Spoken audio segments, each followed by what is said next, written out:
Happy to have you watching CNN Student News this Wednesday, the 30th and last day of November. I'm Carl Azus. First up, a tragic accident in the South American country of Colombia. A plane crashed in a mountainous region Monday night while traveling from Bolivia to Colombia. It was carrying 77 people, including a Brazilian soccer team, and of those 77 on board, at least 71 were killed in the crash. Some people did survive. No one knows yet why the plane went down. A CNN meteorologist says there had been some rain showers and thunderstorms in the area, and that probably would have made flying conditions turbulent. Continuing bad weather kept the Colombian Air Force from getting to the crash site, so officials had to travel there by land. People throughout Brazil are in mourning. The soccer team had been scheduled to play a Colombian team in the first leg of the South American Cup Finals today. Sevier County is in eastern Tennessee in the Great Smoky Mountains, part of a region that's suffering with its worst drought in almost 10 years.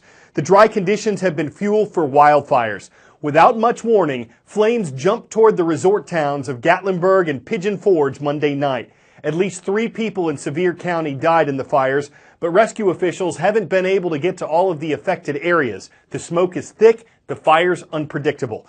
They say the worst appeared to be over Tuesday morning, though some major tourist attractions like Dollywood and Parrot Mountain and Gardens appear to be okay. Hundreds of buildings around the area were damaged or destroyed. People were ordered to evacuate, but some were surrounded by fire and had nowhere to go.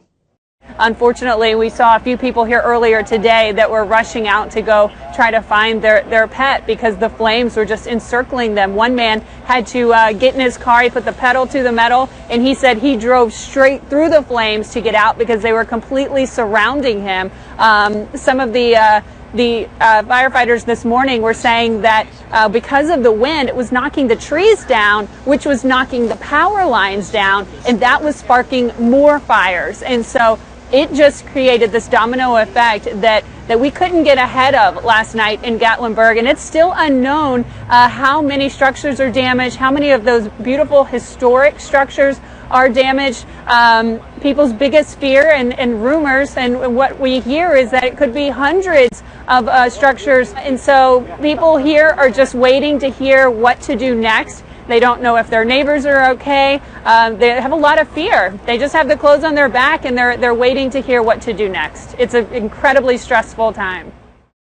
Law enforcement investigators looking into Monday's attack at Ohio State University now believe the attacker was inspired by terrorists. Abdul Razak Ali Artan wounded 11 people with a car and a knife before an OSU police officer shot and killed him. Yesterday, officials said Facebook postings that Artan made before the attack referenced ISIS terrorist propaganda and a Yemeni American Muslim cleric who worked for the Al-Qaeda terrorist group before being killed in a U.S. airstrike. What officials don't know is if Artan actually communicated with the terrorist group before the attack. Hundreds of workers at Chicago O'Hare International, one of America's busiest airports, went on strike yesterday. They were joined across the country by Uber drivers, fast food workers, graduate assistants, home care assistants who were participating in what was called Disruption Tuesday. This event was organized by a group named Fight for 15, as in $15 per hour. That's what the group wants the U.S. federal minimum wage to be. Currently, that wage is $7.25 per hour, though some states and cities have set higher minimum wages of their own. Travel wasn't significantly disrupted at Chicago O'Hare. A union spokeswoman said that wasn't the workers' goal, and the airlines knew the strike was coming and made plans in advance.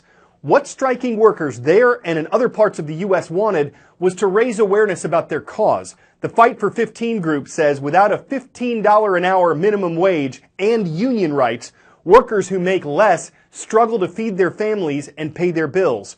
There were arrests in several U.S. cities where strikers blocked streets and refused to leave. Critics of the Fight for 15 goals say the higher minimum wage would force businesses to reduce the number of people they employ in order to pay others the increased wages. They also say companies might eliminate benefits like health care to cover the increased wages. The U.S. depends on space more than any other country. Yesterday, we showed you some ways how through technology like GPS, and we discussed how an attack on that technology could be the next frontier in international warfare. But the U.S. mission in orbit isn't just to monitor and defend. It's working on weapons that could strike back against any empire's orbital aggression.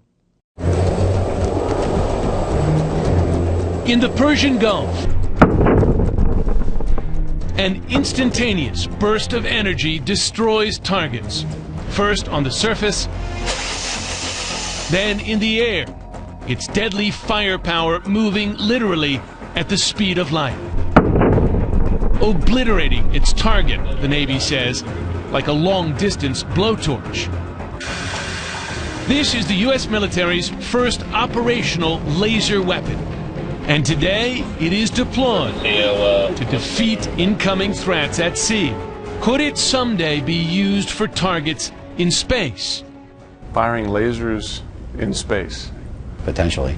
Yeah, it's remarkable. When you get into this, you get into all sorts of other classification levels that I'm not cleared into. This would require a major strategic shift for the U.S., deploying weapons for use in space. And so many took notice when, in April this year, Deputy Defense Secretary Bob Work vowed that the U.S. will strike back if attacked in space. Strike back, he added, and knock them out. From the very beginning, if someone starts going after our space constellation, we're going to go after the capabilities that would prevent them from doing that. That sounds like an offensive response to an offensive weapon. If shot, you will shoot back? Let me just say that having the capability to shoot the torpedo would be a good thing to have in our quiver. When we started this project, I thought of this stuff as being conceptual. This is something they're thinking about doing, preparing for the future. But the fact is, it's happening right now. There are already lasers that have targeted satellites in space to blind them, dazzle them, put them out of commission. That's a current threat, the possibility of deploying lasers in space. But there are other weapons or things that the U.S. is concerned are weapons that are already up there. Russia has launched a satellite that stalks U.S. communication satellites, circles them, the concern being it could ram into them or disable them in another way. China has launched a satellite that has a grappling arm on it, a robotic arm that can grab satellites out of orbit. Of course, China says, well, that's for maintenance. The U.S. concern is that that could steal a satellite out of orbit, a key U.S. satellite, whether it's a spy satellite or GPS satellites. This is the world we're living in today, not in some sort of distant science fiction future.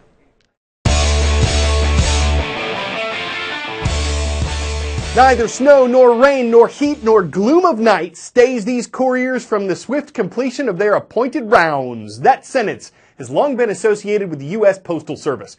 And especially in winter weather, it's comforting to think that nothing will keep the USPS from delivering mail, or reindeer from delivering pizza. Who needs reindeer? Rudolph, with your nose so bright. To deliver presents when they can deliver pizza.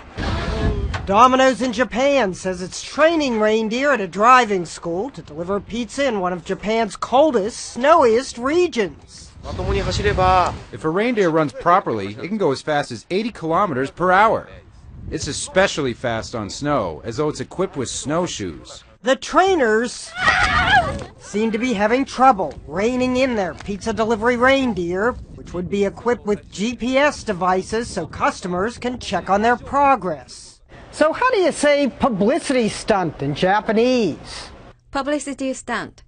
宣伝行為. Domino's is no stranger to marketing ploys. Take the edible box Domino's UK dreamed up for April Fools. Just last month, Domino's in New Zealand demonstrated the pizza delivery drone. It flew to the appointed address and lowered a pizza. Company officials in New Zealand say that in the next couple of years, drones could make up 25% of deliveries. If it's wet outside, you could call that a reindeer livery. Assuming they're cooking up more than a pizza publicity, though, is this the antler? Seeing a reindeer on the front porch might slay some people, but if that pizza's cold or late, no one's going to care about the animal. I'm Carl Azuz delivering fresh puns for CNN Student News.